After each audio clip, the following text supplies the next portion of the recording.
So ito namang issue ni Harry Roque at saka ni Kaufman. Oh, hindi ba? Medyo mabigat yung mga yung mga naging tawag dito, medyo mabigat yung mga naging batuhan ng statement tungkol diyan. Ito, pakinggan natin yung balita ng TV5 according dito. And then, usapan natin kung ano ba yung pinakamagandang gawin natin sa sitwasyon na to. Nakakagulo lang daw si Attorney Hanny Roque sa diskarte ng defense team ni dating Pangulong Rodrigo Duterte sa ICC. Ayon mismo yan sa abogado ni Digong. Welta naman ni Roque, hindi siya nakikialam. Nasa frontline ng balitang yan, Simon Gualvez. Attorney Nicholas Kaufman versus Attorney Harry Roque. Yan, kasi ganito ang nangyari. Para lang din alam nyo yung history kung bakit si Alvin nagkaroon ng access kay Attorney Kaufman. Kasi ang talagang meron lang exclusive na access at request din yon ng mga Duterte. Ang may exclusive access lang talaga is SMNI. Sila Kuya Anton at saka si Ate JL ng SMNI Europe. So lagi lang sa kanilang nagbibigay ng exclusive interview, yan si Kaufman. And syempre, ba't ka pa magtitiwala sa mainstream media natin? Alam naman natin na maghahanap lang naman yung mainstream media natin ng mga kabalbalan, mga puki ng ina niyan. Maghahanap lang ng kabulastugan yung mga hayop na yan para lang mapapangit pa itong reputasyon ng mga Duterte. So ngayon, itong SMNI, syempre, the truth that matters, at mabalita ng tama yan, kung ano yung mismong sinabi ni Kaufman, yun lang yung ipapalabas nila. Hindi na sila mag-i-interpret ng kung ano, hindi nila iti-twist. May mga pagkakataon kasi na hindi naman, syempre wala namang mga bahay dito kasi ang ang SMNI Europe natin nakabase yan sa Spain at saka sa Belgium. So medyo malayo din yan. Kailangan din nila syempre umuwi para to get something, mag-asikaso kasi hindi lang naman yan ang kanilang gawain. So may mga pagkakataon na nandiyan si Attorney Kaufman ng walang SMNI. So lagi daw naghahanap si Attorney Kaufman ng SMNI kasi lalo na kung meron siyang i-announce. At pag wala ang SMNI, itong ating SMNI Europe Bureau parang nakiusap kay Alvin and Tourism na, sir, baka pwede ikaw na lang mag-interview sa kanya, tapos bigay mo na, ito lang yung mga tanong, binibigay lang yung mga tanong, tapos ini-interview na ni Alvin. So si Alvin ngayon nagvi-video and then binibigay yung sa ating news bureau sa Europe para may balita natin. Minsan naman live interview ni Alvin kinukuha na lang natin. So pinapayagan tayo ni Alvin na gamitin yung kanyang video. And minsan yung si Attorney Kaufman din ang nagbigay ng go kay Alvin and sa SMNI na magano kayo, okay lang, pag meron kayong tanong, ito yung number ko, send nyo lang yung tanong and then I will answer. So ganon, kaya si Alvin nakakakuha siya ng mga sagot kay Kaufman kahit na wala si Kaufman, hindi niya na-i-interview. He can actually send messages para sagutin ni Attorney Kaufman. And lately, medyo hindi tayo nakakakuha ng balita diyan sa The Hague kasi nga isang beses na nagpunta diyan si Ma'am Hanilet na na muntik pa siyang hindi makapasok, and then paglabas niya meron siyang sinasabi na hindi daw nakakausap ni Pangulong Duterte yung kanyang abogado. Alam natin na everyday nandiyan before bumisita yung mga pamilya, everyday nandiyan yung legal team ni Attorney Kaufman. So magkakaroon ng agam-agam na, teka, hindi sila nag-uusap ni Pangulong Duterte. Samantalang araw-araw nagpupunta naman si VP Sara dito, hindi naman sinasabi ni VP Sara na nagrereklamo si Pangulong Duterte na hindi nakakausap si Kaufman. And parang ang isa pang medyo na weirdohan ako sa sinabi ni Ma'am Hanilet nung kanyang interview is si PRD daw nagtatanong sa kanya kung kailan siya uuwi. As far as I know kasi, si Inday Sara araw-araw naman nandoon, and kung lagi naman siyang binibisita ni Kaufman at si VP Sara ay abogado na on top of yung legal team, nagmamanage ng legal team ng defense team ni Pangulong Duterte, magtatanong si Pangulong Duterte bilang abogado siya, magtatanong siya doon sa mga nakakaalam kung kailan siya uuwi. Kasi imagine niyo i-picture out niyo to. Ako si Pangulong Duterte, presidente ko ng Pilipinas, ang tali-talino ko. Tapos prosecutor pa ako. Di ba? Alam ko pa yung kalakaran dito ng mga dito sa ICC. Papasok yung isang tao na walang exposure sa kaso, tapos tatanungin mo kamusta yung kaso ko. Okay lang siguro kung normal na tao si Pangulong Duterte, pero kung si Pangulong Duterte that he is, alam natin na he will not ask you questions na hindi mo kayang sagutin. Di ba? And I think na yung question na kailan ako uuwi is something na hindi masasagot ni Hanilet. Unang-una sa lahat, hindi naman siya ang lawyer, hindi naman siya abogado. So, I don't know kung naglalambing lang ba si Pangulong Duterte, pero kasi yung binitawan niyang salita doon sa Duterte Street na na nagtatanong nga siya sa akin kung kailan uuwi. O bakit po kayo ang tinatanong, hindi ang abogado? Hindi nga daw sila nagkikita ng abogado niya. I mean, nawindang ang sambayan ng Pilipino na parang si Kaufman is always there na hindi sila nag-uusap ni Duterte. Pero on the other hand, si VP Sara everyday kada punta niyon kasi Monday to Friday na ang bisita, nag siya, tumatayo siya sa labas at sinasagot niya lahat ng tanong ng mga tao at hindi naman niya sinasabi na hindi nagkikita si Kaufman kasi kapag may tanong tungkol sa kaso yung mga Pilipino, ang sinasagot lang ni VP is hindi ko it's yung the lawyer sila ang nakakaalam. Di ba lagi lang ganun, ma'am, ano po ganito, hindi ko ako makakomment kasi si Kaufman ang nag-aasikaso niyan. So, parang ang statement ni VP Sara is si Kaufman always on top of the situation. Pero sa statement ni Hanilet, parang si Kaufman walang ginagawa. At parang galit si PRD kay Kaufman na hindi sila nakikita. So ngayon, mga kababayan, sinong paniniwalaan natin? Sinong susundin natin? Pero kung logic nga, kung mag-iisip kayo, madaling malaman kung sino yung nagsasabi ng totoo. I wouldn't say na si ganito hindi nagsasabi ng totoo, si ganito hindi nagsasabi ng totoo. Pero kayo na po ang bahalang mag-speculate kung sino ba talaga yung nagsasabi ng totoo. Again ito si Kaufman ay pinili personal ni VP Sara. Bakit? Because VP Sara is also a lawyer. At hindi ito pipiliin ni VP Sara kung alam niyang hindi magaling ito. Kasi alam niya na time is of the essence. Si PRD is matanda na. So we need to act as quick as possible. Kung ako halimbawa si VP Sara and I am also a lawyer, alam ko ang scam ng mga lawyers. Kasi may kasabihan nga sila sa mga abogado na do not kill the goose that's laying the eggs. Ibig sabihin, may kasabihan kasi na kapag tinapos mo kagad yung kaso, o di tapos na rin yung bayad ng kliyente sa'yo. Totoo naman yan. At marami talagang mga abogado na patatagalin yung kaso mo para makasingil sa'yo. Kasi yun yung pinalalabas ngayon kay Attorney Kaufman. And kung maniniwala kasi kayo dyan, parang sinabi nyo, natatanga-tanga si Inday Sara na magiging presidente siya ng Pilipinas someday tapos niloloko siya ni Kaufman nang wala siyang ginagawa. Di ba? Naisip nyo ba yun? So, although gusto natin talaga si Pangulong Duterte na makalabas na ng Pilipinas, makabalik na ng Pilipinas, at gusto natin yun agad-agad, circumstances dictates na merong levels of attack etong sila Kaufman. And strategies yun. Hindi yun dapat ma-expose. Magtiwala tayo sa pinagkatiwalaan ni Inday Sara. Kasi kung hindi tayo magtitiwala sa pinagkatiwalaan ni Inday Sara, parang hindi na rin tayo nagtitiwala kay Inday Sara. Parang tanga ang tingin na rin natin kay Inday Sara na niloloko lang siya ni Kaufman, pinatatagal lang ni Kaufman yung kaso para pagkapirahan niya ng pinababayaan ni Inday Sara. Diba? Parang ganun kasi yung nangyayari Hindi natin iniisip na si Kaufman personal na pinili ni VP Sara. And kung talagang naniniwala kayo na sobrang magaling at matalino si VP Sara, being a lawyer as well, hindi papayag si VP Sara na peperahan mo lang kami nang walang nangyayari. Nagigets yung ibig kong sabihin? Hindi ba? Kaya tayo kasi being emotional, madali tayong magsalita ng mga bagay-bagay nang hindi natin tinitingnan yung ibang side ng istorya, lalong-lalo na kapag nakinig na tayo sa mga sinasabi ng ibang mga vloggers. So dapat personally ikaw magkaroon ka rin ng sarili mong opinion. Ka rin, gumamit ka din ng logic. 'Di ba? Sino ba dito yung dapat na pinagkakatiwalaan mo at nagsasabi ng totoo? And then yung pinakamalapit sa katotohanan, dapat doon ka, 'di ba? Kasi parang ngayon ang lumalabas, Harry Roque versus Kaufman. So kanino ka ngayon dito sasama sa dalawa? Kung totoo man ito, kanino ka? Kay Harry Roque o kay Kaufman ka? Kung kay Harry Roque ka, hindi po part ng legal team si Harry Roque. So doon ka sa kalaban ng part ng legal team. So it's as if namimili ka between Harry Roque versus Kaufman and VP Sara. Because again, si VP Sara ang personal na pumili kay Kaufman.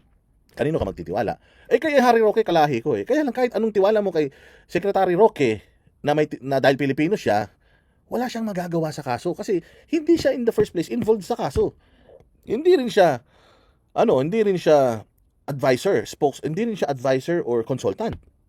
And as far as nakikita ko yung dynamics na itong si Kaufman at si Roque, hindi talaga sila magkasundo. 'Di ba? So, alam mo 'yun, ang hirap ng sitwasyon tapos tayo nakikisali tayo dahil lang emotional tayo. Mas lalong dumalaki yung problema kapag ka gano'n. Kasi ako, kung ako, gusto ko rin namang mapauwi si Pangulong Duterte. Siguro mas pipiliin ko na manahimik at antayin kahit marami akong alam. Let's say for example, marami akong alam, matalino ako, taga Supreme Court ako, o taga ICC ako mismo. Since hindi naman hinihingi yung opinion ko, I'll stop giving opinions publicly and just support the decision of VP Sara trusting this Kaufman.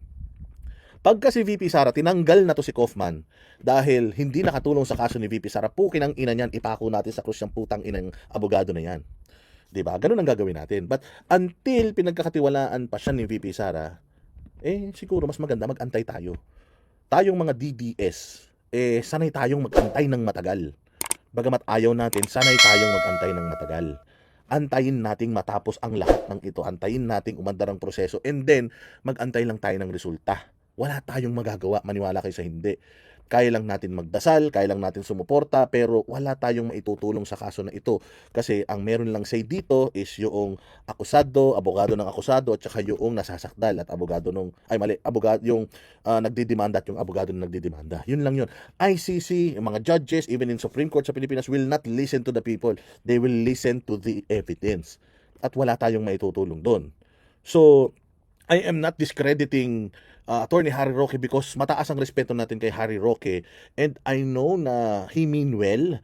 Gusto lang niya talaga na makatulong kay Pangulong Duterte. Pero para sa akin, kung sinasabi ng legal team na yung gusto mong mangyari is makakasama sa depensa namin, I think mag-lay low na muna siya and just observe. Tapos kung meron siyang nakikitang mali, do not say it in public. Kausapin mo si VP Sara, you have access naman. And if VP Sara listens to you, may mangyayari. But if VP Sara also rejects your recommendations, and then, ganun talaga ang buhay. Hindi ka pinakinggan. That's it. Tuloy ang buhay. Di ba? Antay tayo ulit. And then, pag nangyari ulit, meron ka ulit suggestion, kumuha ka ng audience with VP Sara ulit or other siblings, and then fight your case. But, wag mong sabihin in public kasi kapag pinubliko mo yan at mayroong taong naniwala sa iyo at pinash si Kaufman, ano na yan, nagpo-propaganda ka na yan. Yun yung para sa akin. But again, I respect Attorney Harry Roque. I love Harry Roque and I know na mas DDS yan kaysa sa akin. Pero I think it will help, it will be beneficial to all na since hindi ka naman part ng team, just let the legal team do their job. Hindi ba? Okay, diretso. Sa Facebook post mula sa page na Alvin and Tourism, ibinahagi ang written interview niya kay Kaufman na siyang lead counsel sa ICC ni dating Pangulong Rodrigo Duterte. Medyo mainit daw ang ulo niya kay Roque. Ayon kay Kaufman, sobrang panggugulo ng dating tagapagsalita ni Digong. Kesyo sinubukan pa raw nitong idemanda ang Dutch government para makalabas si Duterte gamit ang isang crazy scheme na halos ikapahamak pa raw ng buong defense team. Nang malaman pa raw ng Dutch lawyer na pugante si Roque, pinutol na nito ang contact sa dating presidential spokesperson. Dagdag pa ni Kaufman, walang may gusto kay Roque. Hindi raw interesado sa kanya si Duterte o kahit sino sa kampo nito. Ayan na yung pinakamasama sa lahat. Maniniwala ba kayo kay Kaufman? Ako, kung pagaganahin ko yung utak ko, kasi ang mga abogado may code of may sinumpaan yan, na hindi sila pwedeng magsinungaling, lalong-lalo na kung patungkol sa kliyente nila. Kung itong mga sinabi niya na to, hindi talaga to sinabi ni PRD, pwedeng ma-disbar ito si Kaufman.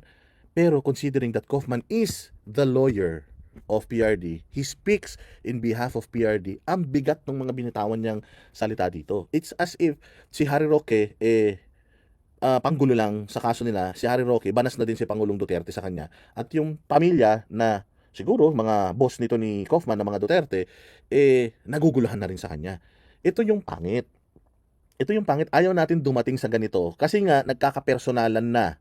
Dahil nga inilalabas natin sa publiko yung professional na yung ating professional na opinion na hindi naman hinihingi talaga.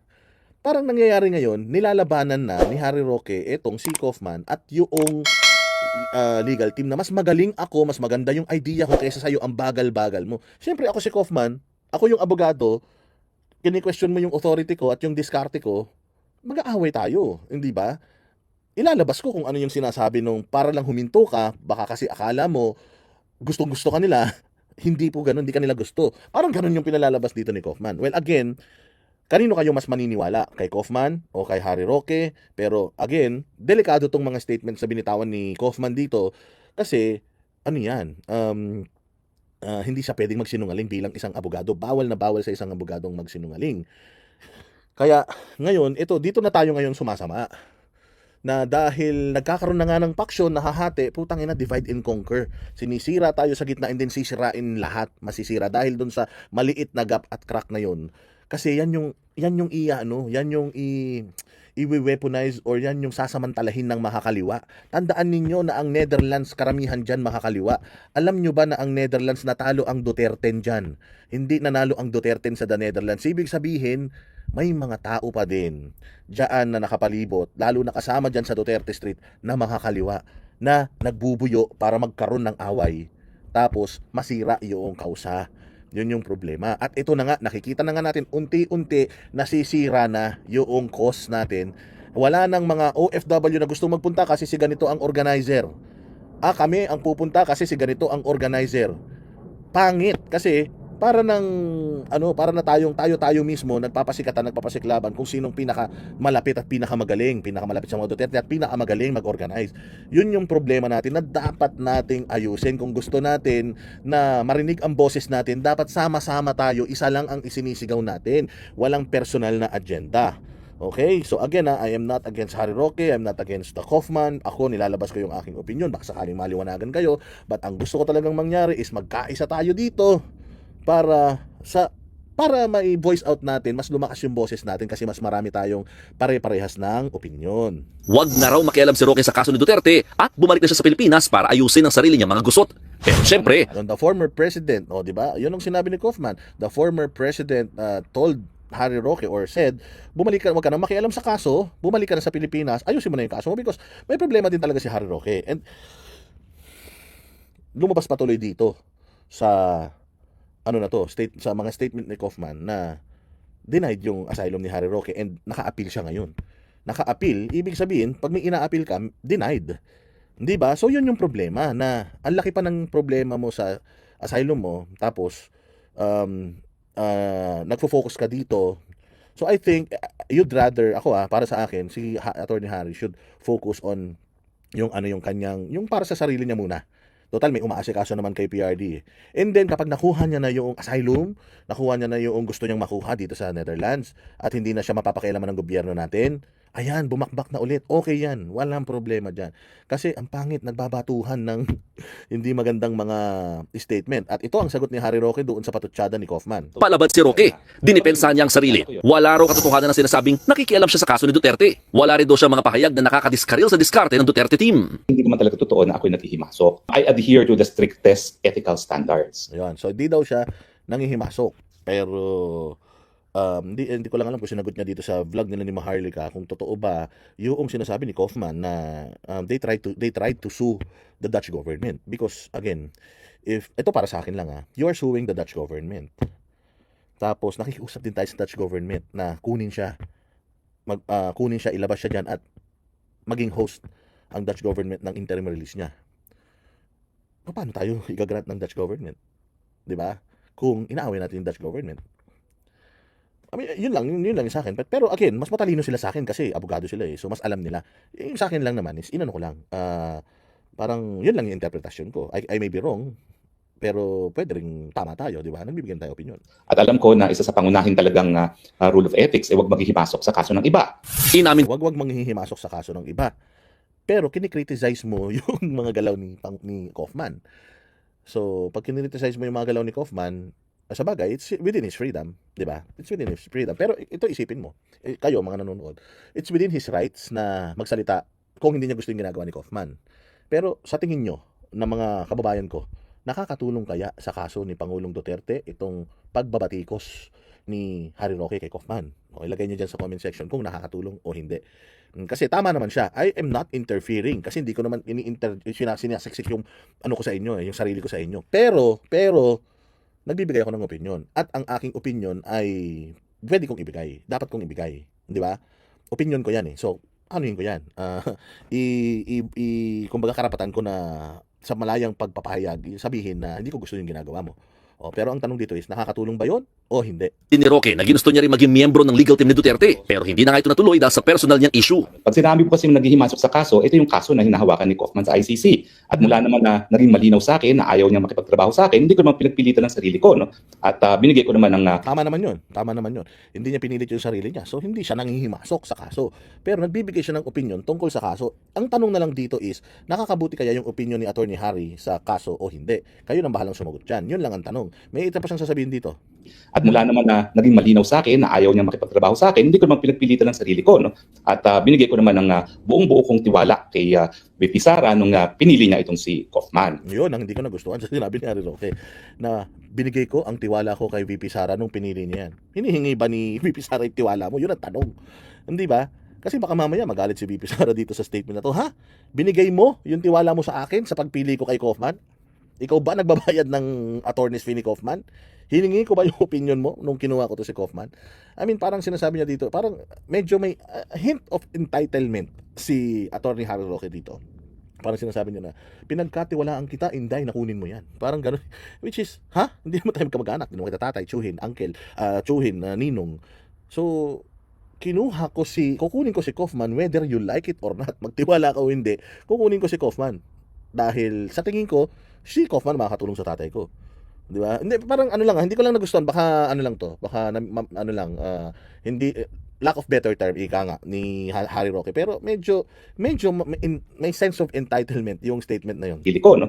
At binigay ko naman ng buong-buo kong tiwala kay VP Sara nung pinili niya itong si Kaufman. Lahat daw ng ginagawa niya Pwede rin naman sinabi niya yun na nung pinili niya si Kaufman ay okay din naman sa akin yun. Boto rin naman ako sa ginawa niya sa pagkuha niya kay Kaufman. Pwede bang ganun yung ibig sabihin nun? Pakilagay nga sa comment section. Baka na-misinterpret ko kung ano yung ibig sabihin. Kasi parang sa akin ang dating is, pinagkatiwalaan ko naman siya na kunin niya si Kaufman. O baka iba lang yung ibig niya sabihin na nung kinuha niya si Kaufman, nagtiwala naman ako kasi okay naman talaga yan si Kaufman. Pwede bang ganun? Di ko lang kayo nang bahalang mag-correct kung alin ba yung pinakatamang Pero parang hindi lang maganda yung dating sa akin nung sinabi ni Harry Roque na na hindi ko lang at ibinigay ko naman sa kanya yung buo kong tiwala nung kinuha niya yan. ay para lang sa pagmamahal niya sa dating Pangulo. Sabi niya, hindi ito crazy scheme kundi sincere na legal remedy. Ang gusto lang daw niya bilang isang foot soldier ng mga Duterte ay ang Yun pa yun, yung foot soldier ng mga Duterte.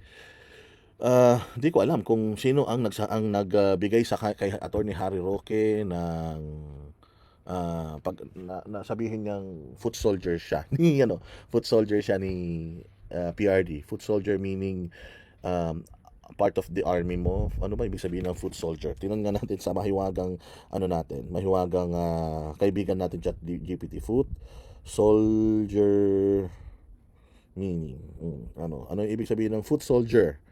Literally refers to a member of the military who fights on foot. Okay, so ano yan? Figuratively, someone who does the basic, hard, or routine work in an organization, especially the one who follows orders without question. So, she started a foot soldier in the campaign. Ayun yung example Ayan, so someone who does the basic, hard, or routine work in an organization, especially one who follows orders without question. So, are you following an order? Is that the order of the VP Sara or Pangulong Rodrigo Duterte? Because if you're a foot soldier, according to what I read here, susunod ka doon, may amo ka. At gagawin mo yung mga bagay according doon sa gusto ng amo mo. The question is, yung ginawa mo bang yan is sinabi nilang gawin mo for them? Yun yung question. balik ng buhay si Digong sa Pilipinas. Samantala, tinutulan ng Office of Public Counsel for Victims ng ICC ang hiling ng kampo ni dating Pangulong Duterte na ipagpaliban ng desisyon kaugnay ng jurisdiction. Yun, so ayaw nang i-delay pa yung jurisdiction. Yung hearing. So gusto kasi nag-apply nga si Kaufman ng again. So to wrap it up mga bossing. Ako personally, gusto ko nang lumabas si Pangulong Duterte ASAP kung pwede ngayon na. Sabi ko, tinanong ko si Inday Sara, ma'am, may mga baril ba sa loob? Kasi kung wala nang baril sa loob, takas na natin. Di ba? Pabiro lang. Pero sabi nga ni VP, hindi ko nakikita kung may baril sila Pero is it really highly secured? Yung na yan? Kasi iwi na natin. I mean, yung puso ko talaga, once PRD to go home. At if only may magagawa lang akong paraan, buhatin ko siya mula rito hanggang Pilipinas, gagawin ko, pauwi ko lang siya. Kaya lang, wala akong magagawa. At kahit gano'n katalino, hindi ako miyembro ng legal team ni Pangulong Duterte. So, wala akong magagawa but to wait. but to wait. So I suggest na yung mga kapwa ko Pilipino, wag na tayong makialam sa mga legal na hakbangin noong abogado ni Pangulong Duterte sa ICC, because pag kinwestiyon natin yun, parang kine-question na rin natin si VP Sara. VP Sara is not stupid. She is not dumb. And every time we question the person na pinagkatiwalaan niya, kine-question na rin natin siya. I know Harry Roque mean well. Alam ko na si Harry Roque gusto niyang tulungan si Pangulong Duterte, but nananalangin din ako na sana, alam ko rin naman na bored siya, sobrang magulong buhay niya dahil sinira ng administrasyon, sana lang lay low muna siya, bakasyon, pahinga, muna siya, mag-unwind. Do not make decisions when you're mad. Pagka galit, wag sumagot, baka magkasakitan pa. Kasi sa nangyayari ngayon, nakikita natin na nadi-divide at hindi maganda na ma-divide. Kasi kapag biglang napikon si VP Sara at nagsalita siya dyan at nagbitaw siya ng salita, at itong mga nilabas ni Kaufman, lumabas sa bibig ni VP Sara, kanino kayo ngayong kakampi? Di ba? Kay Harry Roque o kay VP Sara? Kaya wag na nating antayin na dumating at ma-push si VP Sara to choose sides. Kasi masasaktan tayo pare-pareho. So better, isang sigaw lang tayo, bring PRRD home. Kung sino ang organizer, basta nasa Europe tayo at kaya natin umaten tayo to support. Okay? Wala nang away-away, kitna lang tayo. Yung away ng pamilya, bayanan natin sa kanila yan. Basta tayo, focus lang tayo sa sa agenda natin at sa sigaw natin. Mahal natin si Pangulo, paglalaban natin siya hanggang dulo, hindi yung laban. Ang kalaban natin is yung mga kalaban ng mga Duterte, hindi tayo. Okay, mabuhay kayo. God bless us all. God bless the Philippines. See you again next vlog.